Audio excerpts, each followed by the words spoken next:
The state of the economy today is deeply worrying. The last quarter's GDP growth rate of 5% signals that we are in the midst of a prolonged slowdown. India has the potential to grow at a much faster rate, but all-round mismanagement by the Modi government has resulted in this slowdown. It is particularly distressing that the manufacturing sector's growth is tottering at 0.6%. This makes it very clear that our economy has not yet recovered from the man-made blunders of demonetization and a hastily implemented GST. Domestic demand is depressed and consumption growth is at an 18-month low. Nominal GDP growth is at 15 years low. There is a gaping hole in tax revenues. Tax buoyancy remains elusive as businessmen, small and big, are hounded and tax terrorism continues unabated. Investor sentiment are in doldrum.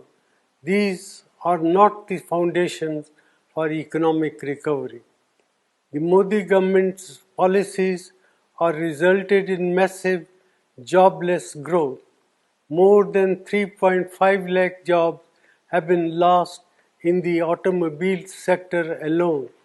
There will similarly be large-scale job losses in the informal sector, hurting our most vulnerable workers.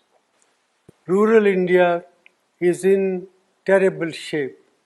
Our farmers are not receiving adequate prices and rural incomes have declined.